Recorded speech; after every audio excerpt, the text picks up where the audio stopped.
Les événements de ces dernières semaines dans l'Hexagone et Outre-mer ont profondément troublé la nation. Je n'oublie pas qu'il y a une colère, une indignation. Et cette indignation, beaucoup d'entre nous, beaucoup de Français peuvent la partager. C'est celle du couple de salariés qui ne finit pas le mois et se lève chaque jour tôt et revient tard pour aller travailler loin.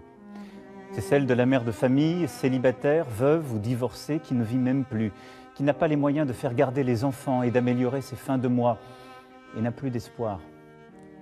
C'est celle des retraités modestes, qui ont contribué toute leur vie et souvent aident à la fois parents et enfants et ne s'en sortent pas.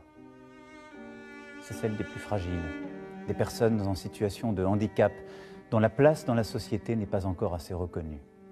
Je prends ma part de cette responsabilité. Ce n'était pas mon souci, j'avais d'autres priorités.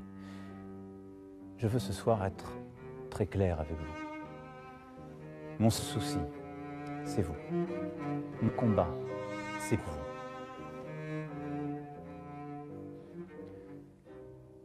C'est d'abord l'état d'urgence que je veux décréter aujourd'hui. La liberté cesse. C'est donc désormais le calme et l'ordre républicain qui doivent régner. Nous y mettrons tous les moyens et un enchaînement de violences d'aucune indulgence. J'ai donné en ce sens au gouvernement les instructions les plus rigoureuses. Ces violences, vous y aurez votre part.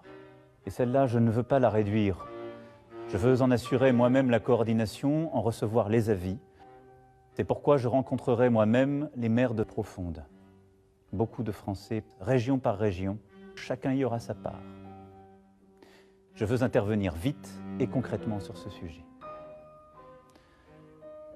Nous reprendrons le cours normal de nos vies, sans que rien n'ait été vraiment compris et sans que rien n'ait changé.